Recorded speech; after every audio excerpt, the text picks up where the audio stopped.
ठीक है, अब सुनो। जो बैच नीचे से ऊपर आया, जिनका प्रमोशन हुआ है बेसिकली, उसके अंदर स्टोनम तक पढ़ा था। स्टोनम से लेकर आर्थ्रोलॉजी तक का पार्ट अपन 10 बजे बाद में पढ़ेंगे। समझ में आ गया? जैसे दूसरा बैच उसकी भी एनाटॉमी चल रही है, उसके अंदर आर्थ्रोलॉजी कंप्लीट हो गई है, तो स्टोनम से लेकर आर्थ्रोलॉजी तक की जितनी भी क्लासेस होगी ये अपन एक्स्ट्रा के अंदर पढ़ेंगे। क्लियर है?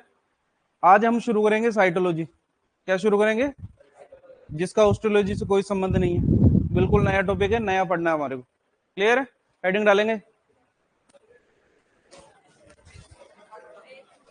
क्या? पन्ने कितने छोड़े? Very good question. पन्ने मत छोड़ो तुम, महेंद्र से लिखने का तो दो।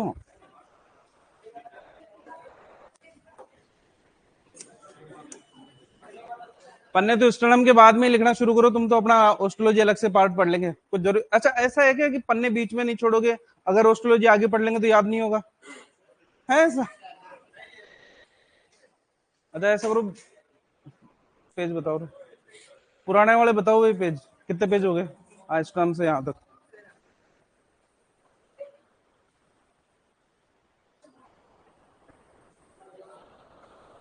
10 पेज छोड़ दो। 10 पेज पूरे यानी आगे पीछे के 20 पेज हो गए। 10 पेज छोड़ दो बीच के अंदर, आगे पीछे के 20 पेज हो गए मतलब। तुम्हारे को नहीं छोड़ना है। अरे स्टर्नम के बाद में जो नया बैच है उसके अंदर से 10 पेज छोड़ देंगे, उसके आगे से हेडिंग डालेंगे साइटोलॉजी।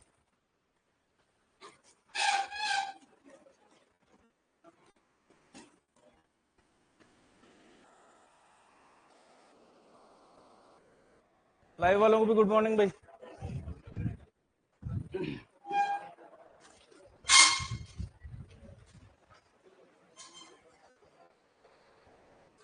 हेडिंग डालेंगे साइटोलॉजी। क्या?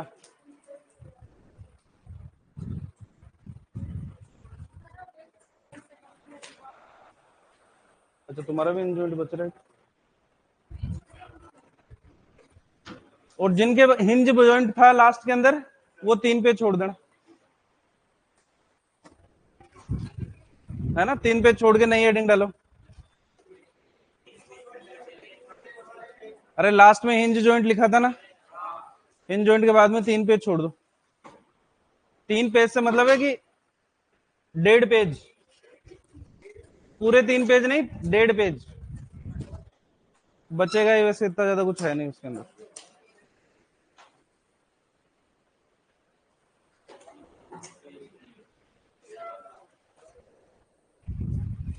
हेडिंग डालोगे साइटोलॉजी। लास्ट टाइम जब एनाटॉमी की शुरुआत करी थी, उस टाइम पे अपन बात कर रहे थे क्लासिफिकेशन ऑफ एनाटॉमी की। क्लासिफिकेशन ऑफ एनाटॉमी के अंतर्गत अपने एनाटॉमी को 2 भागों में डिवाइड किया था। एक तो थी माइक्रोस्कोपिक एनाटॉमी और दूसरी थी माइक्रोस्कोपिक एनाटॉमी के अंतर्गत हमने माइक्रोस्कोप से अध्ययन किया था, जबकि ग्रोस एनाटॉमी के अंतर्गत अपने अध्ययन किससे किया था? माइक्रोस्कोपिक एनाटॉमी के अंतर्गत अपन ने 2 चीजें दिखी थी, कोशिका और उत्तक। कोशिका का अध्ययन क्या कहलाता है? उत्तकों का अध्ययन। उत्तक शब्द किसने दिया था?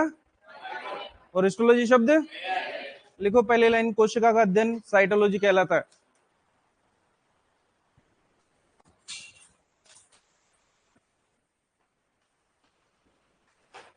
कोशिका का अध्ययन साइटोलॉजी कहलाता है।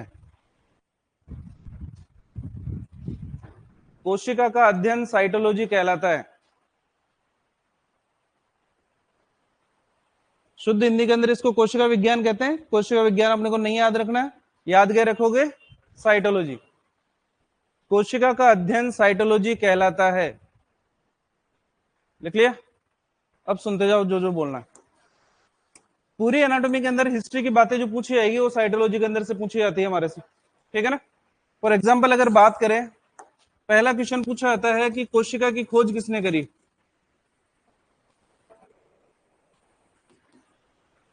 नाम आता है रॉबर्ट हुक।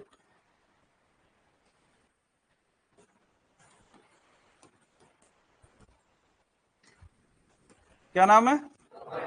रॉबर्ट हुक की अगर बात करते हैं तो रॉबर्ट हुक साहब ने जो कोशिका देखी थी, वो कोशिका थी डेड सेल, मृत कोशिका देखी थी। और वो भी किसके अंदर देखी थी? कॉर्क में। कब देखी थी? और इन्होंने एक बुक लिखी थी जिसका नाम था माइक्रोग्राफिया।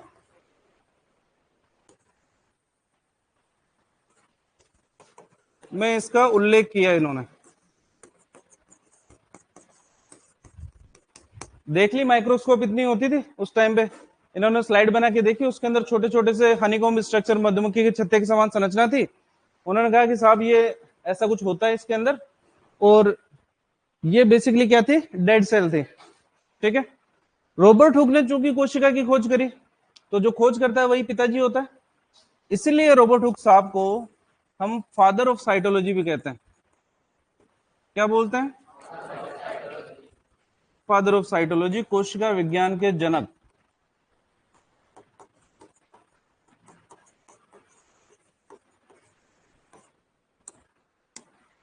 दिक्कत यहां तक? ये तो ज्ञान है, कोई नहीं पूछेगा। रॉबर्ट हुक नाम याद रखोगे, फादर ऑफ साइटोलॉजी याद रखोगे। 1665 कोई नहीं पूछेगा। इतिहास पूछने के लिए पूरी हिस्ट्री पड़ी हुई है आपके पास में। नाम नाम याद रखना। कोशिका खोज किसने करी? रॉबर्ट हुक ने। और फादर ऑफ साइटोलॉजी कौन है? दिक्कत यहां तक? नहीं सर, वेरी गुड। तो रॉबर्ट हुक साहब ने खोज करी थी मृत कोशिका की, तो हमारे से पूछा जाता है जीवित कोशिका की खोज किसने करी?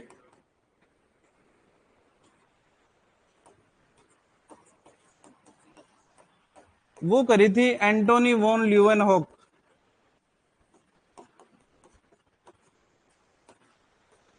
ल्यूवेनहॉक। एंटोनी वॉन ल्यूवेनहॉक ने पस के अंदर मवाद जो होती है ना, उस मवाद के अंदर जीवित कोशिका खोज करी थी। बेसिकली वो डब्ल्यूबीसी थी। कौन सी थी? डब्ल्यूबीसी थी। रॉबर्ट हुक के बाद में एंटोनी वॉन ल्यूवेनहॉक साहब आए थे। उसके बाद के अंदर सूक्ष्मदर्शी का और ज्यादा मैग्निफिकेशन बढ़ गया था, और ज्यादा बड़ा करके शो करने लगी थी। उस टाइम पर इन्होंने शो करी। एंटोनी वॉन ल्यूवेनहॉक को फादर ऑफ माइक्रोबायोलॉजी भी कहते हैं। क्या बोलते हैं? माइक्रोबायोलॉजी। माइक्रोबायोलॉजी को हिंदी में क्या कहते हैं? सूक्ष्म जीव विज्ञान।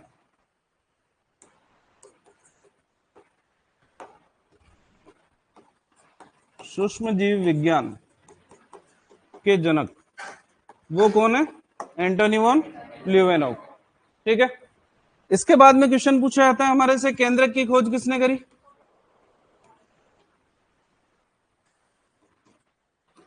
वो करी थी, रॉबर्ट हुक का भाई था, लेकिन वो भूरे कलर का था, इसीलिए उसका नाम क्या था? Robert brown. तो केंद्रक की खोज का श्रेय किसको जाता है? Robert brown. क्वेश्चन पूछा जाता है आधुनिक कोशिका विज्ञान के जनक।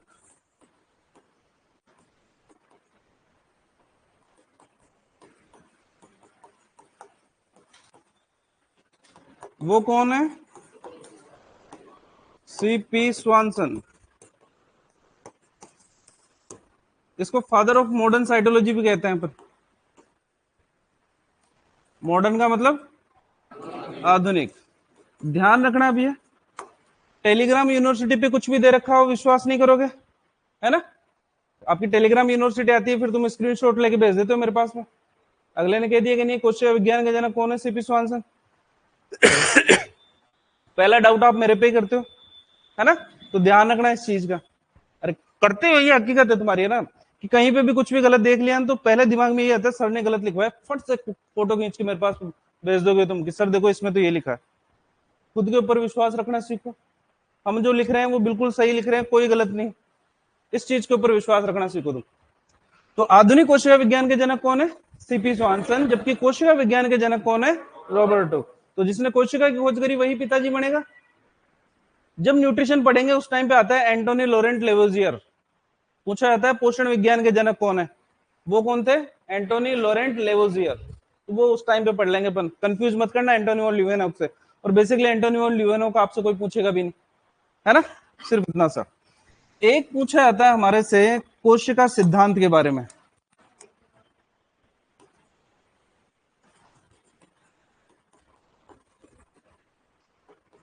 इसको बोलते हैं सेल थ्योरी।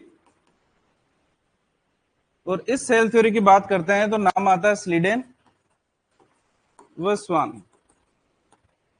स्वान का मतलब क्या होता है? हिंदी पढ़ी है ना? कुत्ते को स्वान भी बोला करते हैं ना। एक वो नहीं ना, विद्यार्थी के 5 लक्षण, पहला लक्षण ये था स्वान निद्रा। स्वान यानी कुत्ते जैसे नहीं, लेकिन आप तो कुंभकर्ण वाले सोते हैं। कोई बात नहीं, चलो। कोशिका सिद्धांत दिया स्लीडेन और स्वान ने। तो जो बचपन के अंदर वो लाइन पड़ी हुई है ना कि बहुकोश के जीवों की संरचनात्मक और क्रियात्मक इकाई होती है, वो किसने कही थी? स्लीडेन और स्वान ने। सेल थ्योरी के अंदर 3 बातें कही है। 3 बातों की अगर बात करते हैं तो पहली बात है, पहले नंबर पे, सभी जीव एक या एक से अधिक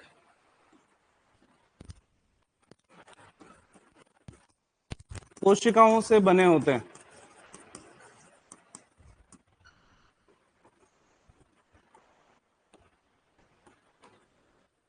इसका मतलब है कि अगर किसी भी जीव के अंदर अगर जीव है, अगर वो लाइव है, तो वो कोशिकाओं से ही बना होगा। चाहे एक कोशिका हो सकती है या ज्यादा कोशिकाएं भी हो सकती है। दूसरी बात, बहुकोशिकीय जीवों की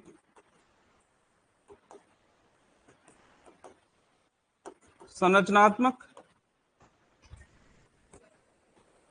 तथा क्रियात्मक इकाई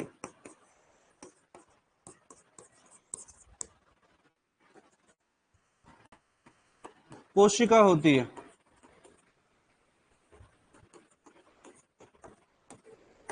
संरचनात्मक का मतलब जो संरचना बनाएगी, यानी कि हमारे शरीर की जो सबसे छोटी इकाई, वो कौन सी रहेगी? कोशिका। और क्रियात्मक इकाई यानी काम करने वाली इकाई भी कौन सी रहेगी? कोशिका। संरचनात्मक और क्रियात्मक इकाई के बारे में क्वेश्चन हमारे से मांसपेशी से भी पूछा जाता है। फिर से मैं क्लियर कर देता हूं आपको। पूछा जाता है मांसपेशी की संरचनात्मक और क्रियात्मक इकाई क्या होती है ना? वो होता है मसल फाइबर मायोफाइब्रिल, पेशीय तंतु।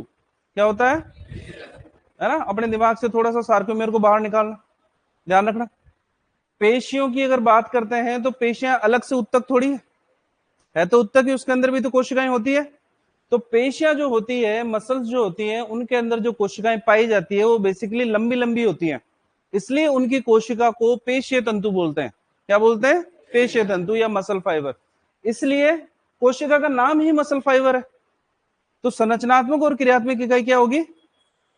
Muscle fibre. दूसरा क्वेश्चन पूछा जाता है पेशियों से कि पेशियों के संकुचन की क्रियात्मक इकाई क्या होती है? संकुचन की क्रियात्मक इकाई यानी पेशियों के अंदर संकुचन होने के लिए क्या आवश्यक है? वो है सार्कोमियर। क्या रहेगा? दोनों क्वेश्चनों में ध्यान रखना। अगर पूछा जा रहा है पेशियों की संरचनात्मक और क्रियात्मक इकाई क्या है, तो क्या नाम दोगे? पेशीय तंतु, मसल फाइबर। और अगर पूछा जाता है संकुचन की क्रियात्मक इकाई क्या है? सार्कोमियर। और ध्यान रखना, सार्कोमियर कोशिका नहीं है। सार्कोमेर क्या है, इसकी बात अपन पेशीय तंतु के अंदर कर लेंगे। तीसरी बात जो आती है हमारे पास में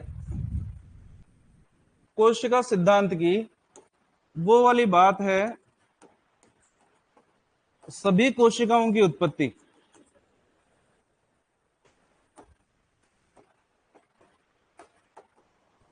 अपनी पूर्वोत्तर कोशिकाओं से होती है।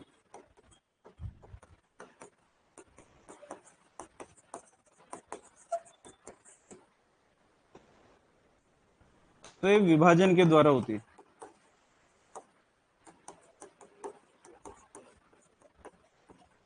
मतलब समझो सेल थ्योरी का। सेल थ्योरी के अंदर बेसिकली 4 चीजें कही थी, लेकिन एक चीज सही नहीं थी। उस टाइम की 1876 के आसपास की बातें हैं, तब सेल थ्योरी दी गई थी। तो उस टाइम की तीनों ले थी नहीं, लेकिन फिर भी 3 बातें सही मानी गई जो आज तक हम फॉलो करते हैं। पहली बात, अगर कोई भी जीव जो जीवित है, लाइव है, वो एक या एक से अधिक कोशिकाओं से मिलकर बना होगा। बैक्टीरिया वायरस की अगर बात करते हैं तो एक कोशिकीय जीव होते हैं, प्रोटोजोआ भी एक कोशिकीय होते हैं। तो वो कोशिका तो है उसके अंदर, है ना, चाहे वो जीवित हो। ठीक है।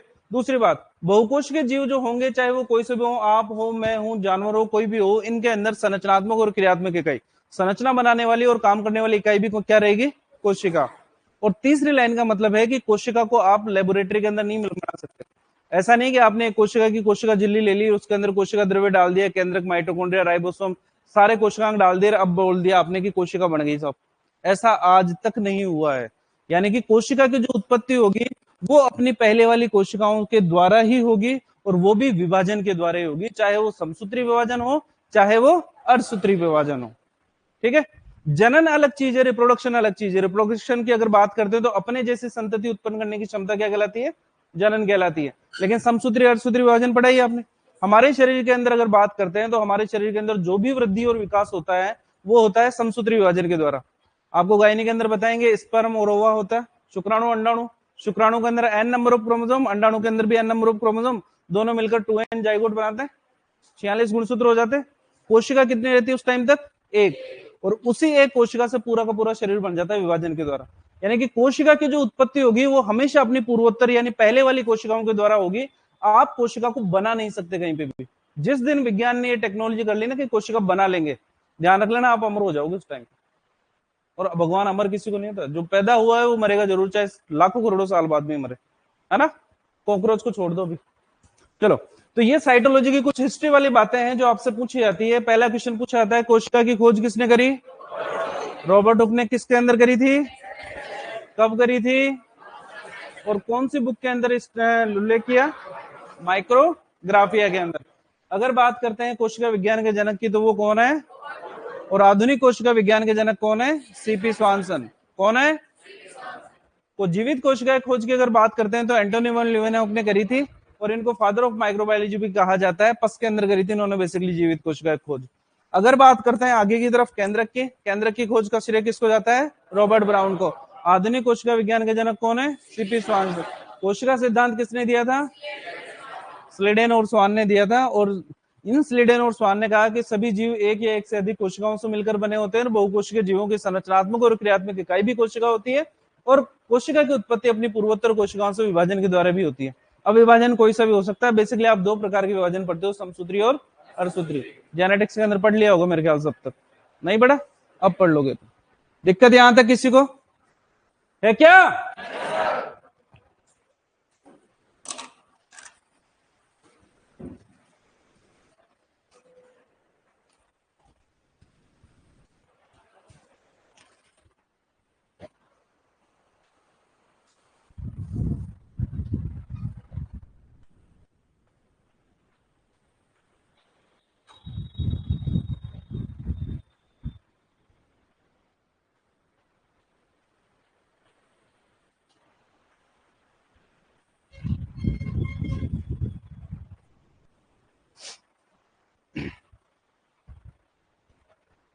लाइन टू लाइन लिखाऊं या ऐसे लिख लोगे? है ना, इंटेलिजेंट हो तुम वैसे।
नीचे वाली लाइन नहीं दिख रही है? ऐसा तो कैसे हो सकता है?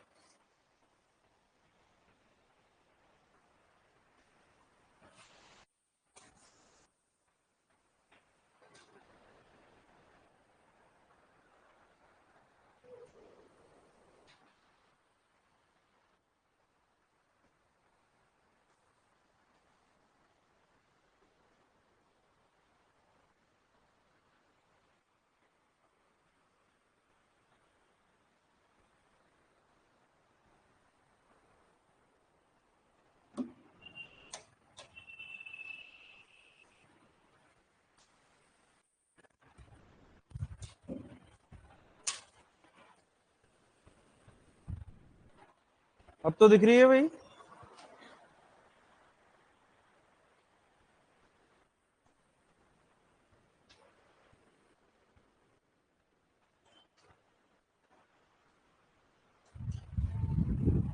लिख लिया सबने?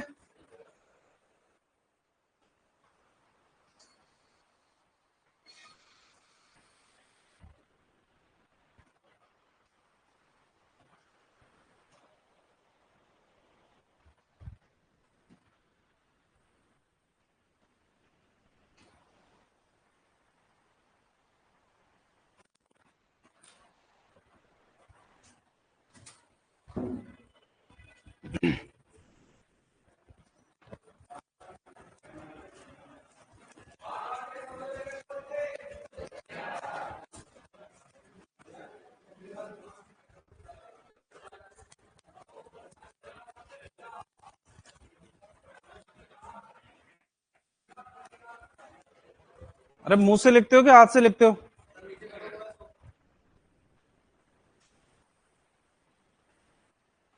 दिख गया रॉबर्ट ब्राउन?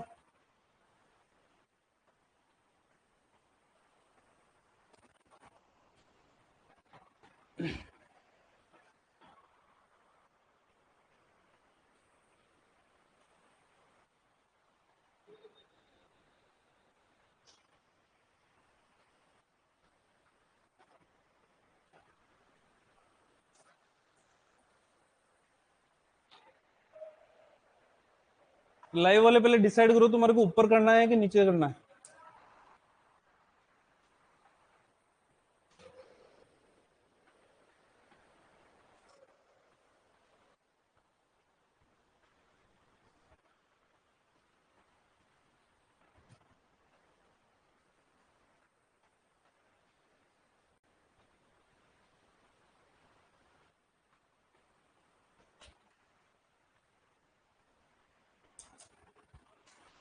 बोर्ड पूरा नहीं आ रहा है।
किधर हो जी?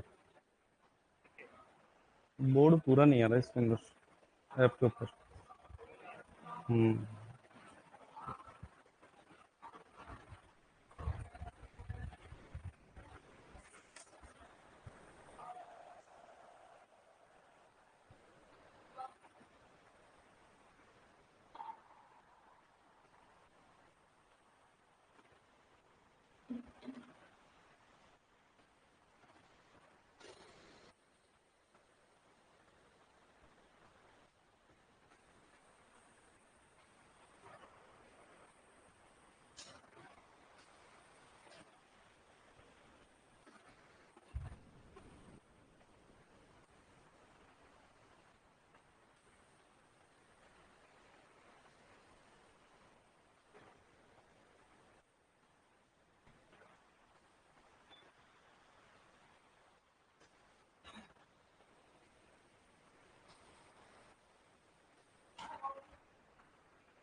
सर जी कब तक आएगी हमारी वैकेंसी?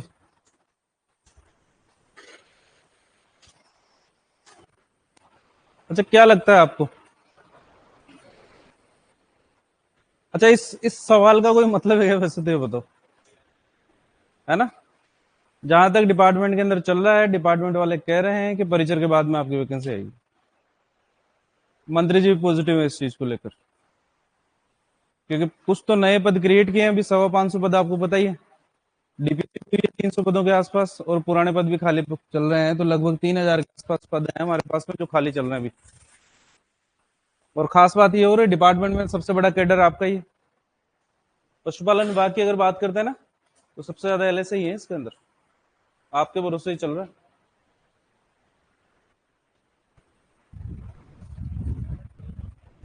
शो हो रहा है आपके ऊपर, नहीं आ रहा, बताए ऊपर नीचे करना पड़ता है।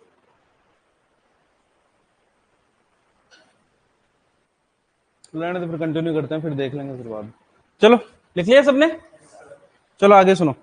याद करो बचपन का चित्र, जब मैडम डायग्राम बनाती थी इसका, कोशिका का, है ना, एक गोल सा डायग्राम इस प्रकार का, इसको लिख देती थी कोशिका झिल्ली। याद है ना बचपन थोड़ा सा? फिर बीच के अंदर क्या बनाती थी? केंद्रक बनाती थी। और इस वाले भाग को क्या लिख देती थी?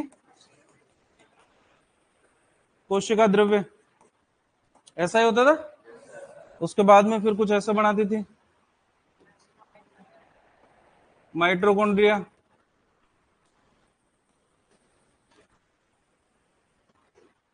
उसके बाद में ऐसा वाला,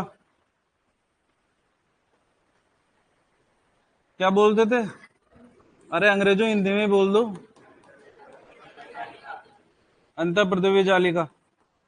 इसके अलावा छोटे छोटे कण बिखरे रहते थे, राइबोसोम। केंद्रक के अंदर छोटी सी क्या होती थी? केंद्रिका। खास बात सुनो भी यहां पर, जेनेटिक्स के अंदर central dogma of molecular biology आपने नाम सुना होगा, है ना? Translation, transcription, replication. डीएनए से डीएनए का बनना क्या कहलाता है? लठ लेके आना रे, रेप्लिकेशन। क्या होता है? अच्छा, तुम्हारे को क्या लगता है, मतलब जेनेटिक्स नहीं पढ़ा था तो मेरे को आती नहीं? डीएनए से डीएनए का बनना क्या कहलाता है? डीएनए से आरएनए का बनना ट्रांसक्रिप्शन, और आरएनए से प्रोटीन का बनना। जानते हो ये सब? बचपन के अंदर एक लाइन और सुनी होगी आपने कि सभी एंजाइम प्रोटीन होते हैं, लेकिन सभी प्रोटीन एंजाइम। जानते हो ये बोलने? ठीक है, होता क्या? केंद्रिका की और केंद्रक की अगर बात करते हैं, तो डीएनए आरएनए जो भी जेनेटिक मटेरियल है वो हमारा यहीं पर पाया जाता है। ठीक है, डीएनए से आरएनए बनेगा, आरएनए से प्रोटीन बनेगा, और ये प्रोटीन केंद्रक से फिर किसके अंदर आएगा? अंतःप्रद्रव्य जालिका के अंदर। अंतःप्रद्रव्य जालिका से फिर निर्माण होता है गोल्जिकाए का। इसका निर्माण होता है। इस गोल्जिकाई के अंदर बेसिकली एंजाइम्स भरे रहते हैं अलग अलग प्रकार के, और इसी गोल्जिकाई के अंदर से एक प्रकार के निकलते हैं गोल्जिकाई जैसी संरचना, जिसको हम बोल देते हैं लाइसोसोम। लाइसोसोम के अंदर बेसिकली जो एंजाइम्स पाए जाते हैं वो जल अपघटनीय एंजाइम होते हैं। कौन सा एंजाइम? जल अपघटनीय एंजाइम से मतलब है कि हाइड्रोलाइटिक एंजाइम, जो पानी को तोड़कर हाइड्रोजन और ऑक्सीजन, पानी का रासायनिक फॉर्मूला क्या है? H2। हाइड्रोजन और ऑक्सीजन को मिला दोगे तो क्या बन जाएगा? पानी। ये उल्टा काम करेगा, ये जो H2 है उसको H प्लस और O2 माइनस के अंदर तोड़ देगा, यानी कि हाइड्रोजन को अलग कर देगा और ऑक्सीजन को भी अलग कर देगा। जीवित बने रहने के लिए पानी की आवश्यकता पता है आपको? कोशिका के साइटोप्लाज्म के अंदर से अगर सारा पानी नष्ट हो जाएगा तो कोशिका भी नष्ट हो जाएगी। इसीलिए इस लाइसोसोम को कोशिका की आत्मघाती थैली भी कहते हैं। क्या कहते हैं? क्यों कहते हैं? क्योंकि अगर गलती से फूट गई तो कोशिका द्रव्य के अंदर हाइड्रोलाइटिक एंजाइम्स फैल जाएंगे, जिसकी वजह से कोशिका द्रव्य के अंदर जितना भी पानी होगा वो हाइड्रोजन और ऑक्सीजन के अंदर टूट जाएगा, और पानी की कमी होने के कारण कोशिका मर जाएगी। पुरानी फिल्में देखी है आपने, अमरीश पुरी टाइप की? अमरीश पुरी बड़ा गुंडा, फिर उससे छोटे गुंडे, उससे भी फिर एक छोटे गुंडे होते थे जो पुलिस पकड़ के ले जाती थी, और अमरीश पुरी उसको बोल के रखता था, भैया अगर तूने जबान खोली तो तू तो पकड़ में आ गया, तेरा कुछ नहीं, तेरे परिवार को मार देंगे। तो वो गुंडे अपने साथ में एक रखते थे कैप्सूल टाइप का, जैसे पुलिस पकड़ती खा जाता और मर जाता। ऐसा ही होता था, सुसाइड करता था।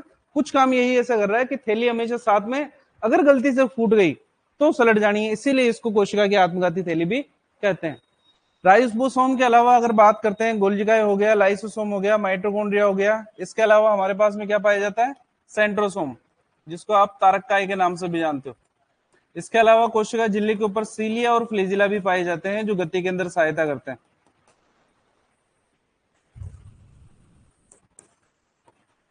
ये भी पाए जाते हैं। अच्छा, दो नाम सुने होंगे आपने बचपन के अंदर, एक तो कोशिका द्रव्य नाम सुना था और एक जीव द्रव्य नाम सुना है। कोशिका द्रव्य को साइटोप्लाज्म कहते हैं और जीव द्रव्य को प्रोटोप्लाज्म कहते हैं। What is the difference between these two? कोशिका द्रव्य क्या होता है और जीव द्रव्य क्या होता है, पता है किसी को? केंद्रक और झिल्ली के अलावा वो जीव द्रव्य है, और कोशिका द्रव्य अभी भी तो यही बोला तुमने। किसके अंदर? जीव द्रव्य में केंद्रक शामिल होता है, और इसमें फिर क्या शामिल होता है? बाकी सारे के सारे ऑर्गन। बहुत सही कहा है इन्होंने। देखो इधर एक सिंपल सी बात, डायग्राम से हमारे को ज्यादा मतलब था नहीं। अगर इस कोशिका की बात करते हैं, इस कोशिका के अंदर से अगर कोशिका झिल्ली को अलग कर दिया जाए, इसको अलग कर दें, कोशिका झिल्ली को अंग्रेजी के अंदर क्या बोलते हैं? Cell membrane. इस सेल मेम्ब्रेन को अलग कर दिया जाए तो बाकी बचा हुआ जो भाग है उसको हम बोलते हैं जीव द्रव्य। क्या बोलते हैं? प्रोटोप्लाज्म बोलते हैं। इस प्रोटोप्लाज्म के अंदर से अगर केंद्रक को अलग कर दिया जाए, किसको? केंद्र को भी हटा दिया जाए, बाकी बचा हुआ पदार्थ क्या कहलाएगा? कोशिका द्रव्य कहलाएगा। क्या कहलाएगा? कोशिका द्रव्य। यानी कि जीव द्रव्य के अंदर केंद्रक भी इंक्लूडेड है। केंद्रक और कोशिका द्रव्य ये मिलकर क्या बनाते हैं? और जीव द्रव्य और कोशिका झिल्ली मिलकर क्या बनाते हैं? कोशिका बनाते हैं। तो सिर्फ अगर कोशिका झिल्ली को हटा दोगे यहां से, ये वाला जो पोर्शन है, अगर इस कोशिका झिल्ली को हटा दिया जाए तो ये वाला पोर्शन यहां से लेकर यहां तक बिल्कुल केंद्रक तक, ये वाला पोर्शन क्या कहलाएगा? जीव द्रव्य कहलाएगा। और अगर इसके अंदर से केंद्रक को भी हटा दिया जाए तो बीच वाला पोर्शन बच गया, ये वाला, इसको अपन क्या बोलेंगे? कोशिका द्रव्य। यानी कि अगर आपसे पूछा जाए कि कोशिकांग किस में पाए जाते हैं, तो क्या बोलोगे? कोशिका द्रव्य के अंदर पाए जाते हैं। तो कोशिका द्रव्य की अगर बात करते हैं तो इसको बोलते हैं साइटोप्लाज्म। और इस साइटोप्लाज्म के अंदर क्या पाए जाएंगे? कोशिकांग। और कोशिकांगों की अगर बात करते हैं तो लिस्ट है हमारे पास में, जिसमें सबसे पहले एंडोप्लाज्मिक रेटिकुलम, अंतःप्रद्रव्य जालिका। दूसरे नंबर पे आता है हमारे पास में गोल्जिकाए। तीसरे नंबर पे लाइसोसोम। चौथे नंबर पे आता है राइबोसोम। फिर आता है माइटोकॉन्ड्रिया।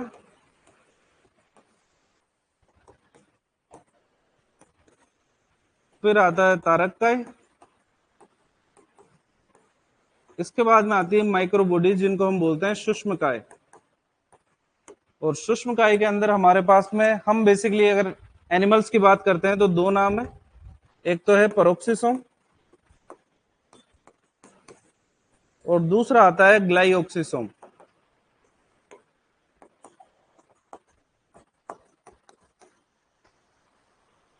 इसके अलावा वैक्यूल्स रेक्टिकाई नाम सुना होगा एक आपने, वो भी पाई जाती है, हमारे काम की नहीं है। इन सब के बारे में डिटेल से पढ़नी है। अब साइटोलॉजी के अंदर आपका लेवल क्या है वो बता देता हूं मैं आपको।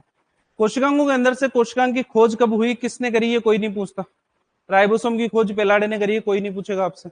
कब करी, कोई नहीं पूछेगा आपसे। हकीकत बता रहा हूं ना, कोई नहीं पूछेगा। आपका जो लेवल है वो सिर्फ इतना सा है कि कौन से कोशिकांग को क्या बोलते हैं, उसका मेन काम क्या है। फॉर एग्जाम्पल अगर बात करें, अंतःप्रद्रव्य जालिका को कोशिका का अंत्य कंकाल कहा जाता है। ठीक है, ये पूछा जाएगा आपसे। बुक वालों ने कहा है कोशिका का ट्रैफिक पुलिसकर्मी किसको कहते हैं, आंसर दिया गया गोल्जिकाय को। कोई नहीं पूछेगा तुम्हारे से, है ना, इतना डीप कोई नहीं जाता। बचपन से जब से आपने जन्म लिया है तब से एक बात माँ के पेट में रहते हुए भी सुनी होगी, कोशिका का शक्ति ग्रह किसे कहते हैं, ये पूछा जाएगा आपसे। पूछा जाएगा कोशिका की प्रोटीन फैक्ट्री किसे कहते हैं, कोशिका का इंजन किसे कहते हैं, राइबोसोम। किसको? राइबोसोम। कोशिका का नियंत्रण कक्ष, केंद्रक। ये नाम पूछे जाएंगे आपसे, ये आपका लेवल है। इससे ज्यादा अगर डीप में जाएंगे तो ज्यादा से ज्यादा काम पूछा जाएगा आपसे। ये काम क्या है? प्रोटीन का निर्माण कौन करता है? राइबोसोम। नियंत्रण कौन करेगा? राइबोसोम। विभाजन कौन करेगा? केंद्रक। आनुवंशिक सूचनाओं को एक पीढ़ी से दूसरी पीढ़ी में स्थानांतरित कौन करेगा? केंद्रक। गोल्गी का निर्माण किससे होता है? लाइसोसोम का निर्माण किससे होता है? सीलिया फ्लैजिला। स्पर्म के अंदर एक्रोसोम का निर्माण कौन करता है? ये क्वेश्चन आपसे पूछे जाते हैं।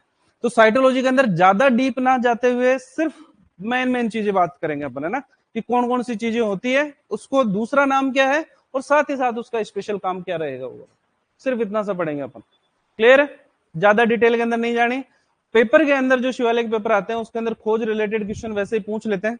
जब सारे क्वेश्चन खत्म हो जाते हैं तो कुछ तो डालना ही पड़ेगा ना, हर बार रिपीट थोड़ी करेंगे, इसलिए डाल देते हैं। तो अगर याद हो साइंटिस्ट का नाम तो कर लेना, वरना ज्यादा टेंशन लेने की आवश्यकता नहीं है। जितने नाम याद रखने हैं वो अपन ने पहले लिख चुके हैं। क्लियर है? पहले ये बनाओ।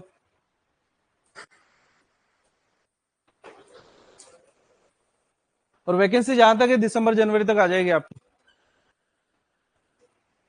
1 से लेकर 4 दिसंबर तक परिचय का एग्जाम है, उसके बाद के अंदर कभी भी आ जाएगी। ऐसे उतारना है जैसे बनाया, लिखा हूं इसको।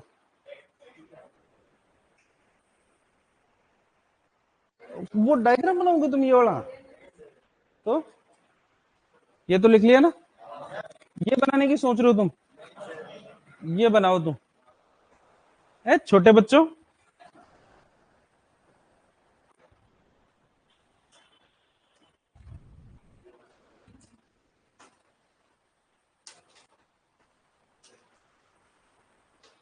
कर दिया भाई, कर दिया, नीचे कर दिया।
सबके अंग्रेजी नाम अपन जब एक एक पढ़ेंगे उस टाइम पे बात कर लेंगे।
ऐसे लिख सकते हैं क्या अपन,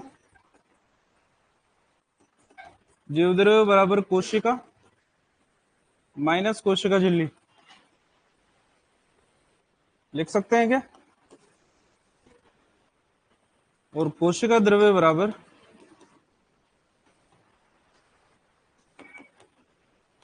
कोशिका माइनस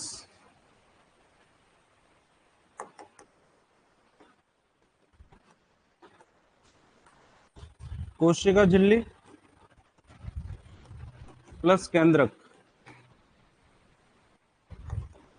लिख सकते हैं क्या? थोड़ी सी गणित अगर आती है, इतनी आती तो अपन पढ़ते ही नहीं, ले लेते ना मैथ्स बायोलॉजी एग्रीकल्चर पे क्यों जाते।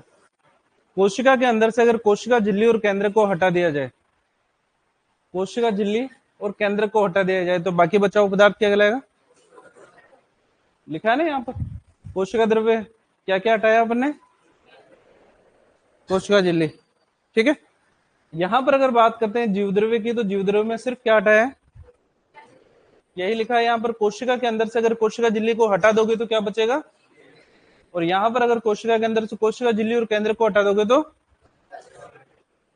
और कोशिकांग किस में पाए जाते हैं, कोशिका द्रव्य के अंदर ही पाए जाते हैं, लिखो ये भी।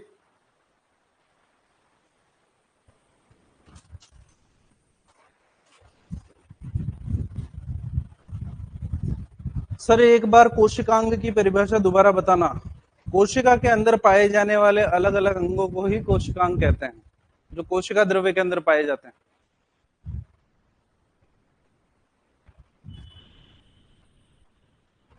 कोशिकांग को अंग्रेजी में सेल ऑर्गेनेल्स बोलते हैं।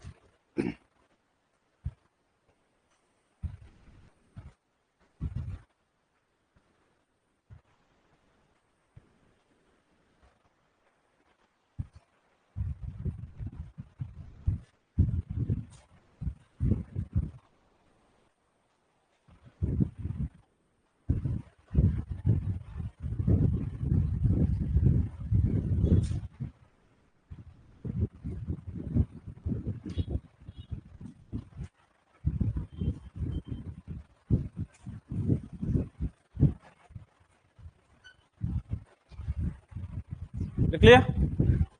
ये जो हम पढ़ रहे हैं साइटोलॉजी, ये पढ़ रहे हैं बेसिकली जंतु कोशिका के लिए, यानी हमारे अंदर जो कोशिकाएं पाई जाती हैं। लेकिन पादप भी तो कोशिकाओं से मिलकर बनते होंगे, जो प्लांट्स या पौधे हैं, पेड़ पौधे हैं, उनके अंदर भी तो कोशिकाएं पाई जाएगी। तो पादप कोशिका और जंतु कोशिका के अंदर बेसिक डिफरेंस पूछा जाता है हमारे से। पादप कोशिका और जंतु कोशिका के बेसिक डिफरेंस की अगर बात करते हैं तो वो मेनली पाया जाता है किसके अंदर, कोशिका झिल्ली के अंदर। जंतु कोशिका की अगर बात करते हैं तो यहाँ पर कोशिका झिल्ली पाई जाती है जो फोस्फोलिपिड की बनी होती है, लेकिन पादप कोशिका के अंदर यहाँ पर कोशिका भित्ति सेल वाल पाई जाती है जो किसकी बनी होती है, सेलुलोज की बनी होती है। नोट डाल के लिखो ये वाली बात।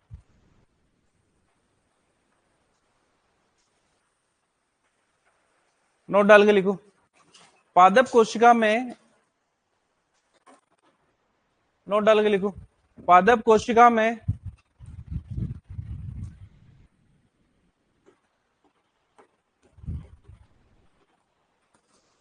पादप कोशिका में कोशिका भित्ति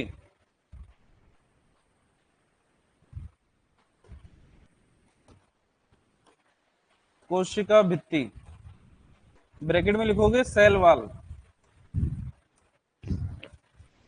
पाई जाती है, जो सेलुलोज की बनी होती है।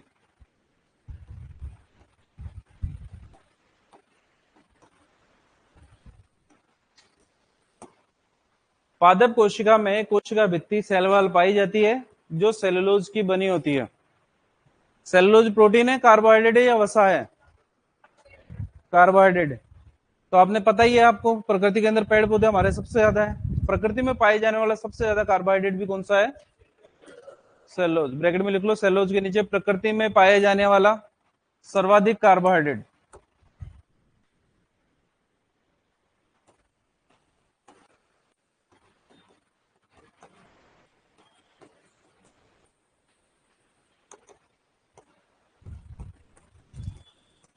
सर्वाधिक कार्बोहाइड्रेट। प्रकृति में पाए जाने वाला सर्वाधिक कार्बोहाइड्रेट, वो भी कौन सा है? सेलुलोज। दूसरा है डिफरेंस की अगर बात करते हैं तो पादप कोशिका के अंदर एक विशेष पाया जाता है जिसको आप बोलते हो हरित लवक, अंग्रेजी के अंदर शायद क्लोरोप्लास्ट। सही है क्या? ये इस पादप कोशिका के अंदर पाया जाता है, जबकि जंतु कोशिका के अंदर हरित लवक नहीं पाया जाता। तो बोटनी अगर पढ़ी हो तो प्रकाश संश्लेषण का नाम सुना होगा आपने। वो प्रकाश संश्लेषण करने का कार्य कौन करता है? हरित लवक। ये हरित लवक हमारे अंदर नहीं पाया जाता। अगर गलती से मिल जाता तो आपको खाना खाने की जरूरत ही नहीं थी, धूप में खड़े थे, मजे मजे। लिखो सेकंड नंबर पे, ये पादप कोशिका में हरित लवक क्लोरोप्लास्ट पाया जाता है। पादप कोशिका में क्लोरोप्लास्ट। सर संडे को क्लास लगेगी क्या? नहीं लगेगी, संडे को टेस्ट होगा भाई, 8 से 10 कल टेस्ट है और सभी टेस्ट देंगे, ध्यान रखना इस चीज का। पादप कोशिका में हरित लवक क्लोरोप्लास्ट पाया जाता है।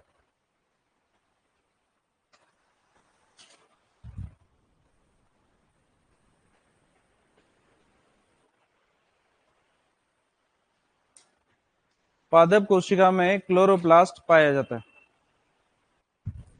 ठीक है, तो पादप कोशिका हमारी ज्यादा काम की है नहीं, बुक्स के अंदर दे रखा था इसलिए अपन ने लिख लिया है यहाँ पर, इससे ज्यादा की हमारे को आवश्यकता नहीं है।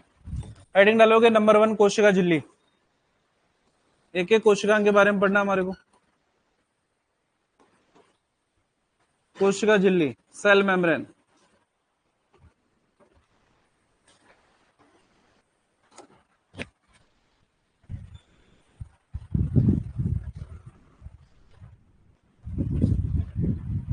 हेडिंग डालोगे कोशिका झिल्ली, सेल मेम्ब्रेन।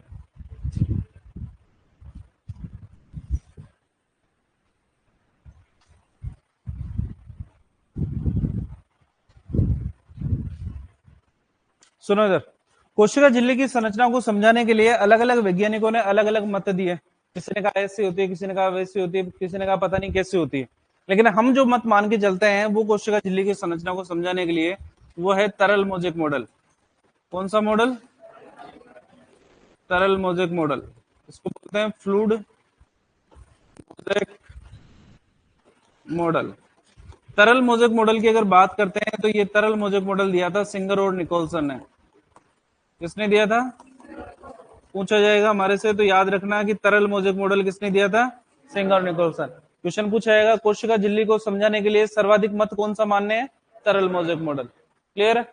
अब जो कहा इन्होंने वो सुनो। इन्होंने कहा कोशिका झिल्ली में द्विस्तरीय लिपिड पाया जाता है। द्विस्तरीय का मतलब क्या रहता है? 2 स्तरों के अंदर क्या पाया जाएगा? लिपिड पाई जाएगी, वसा पाई जाएगी, पहली बात। ठीक है, और ये लिपिड जो पाया जाएगा वो बेसिकली कौन सा होगा? फास्फोलिपिड। कौन सा होगा? फास्फोलिपिड होगा ये वाला।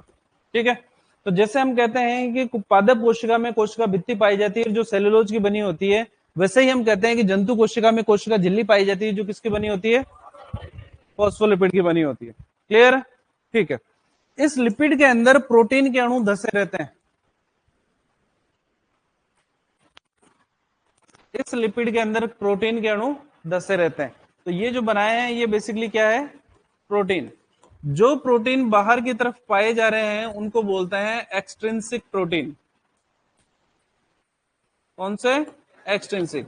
और जो अंदर की तरफ पाए जा रहे हैं इनको बोलते हैं इंट्रिंसिक प्रोटीन।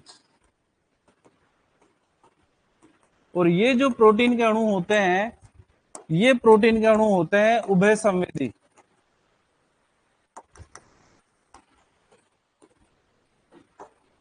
उभय संवेदी। उभय संवेदी को अंग्रेजी के अंदर एम्फोटेरिक भी कहते हैं।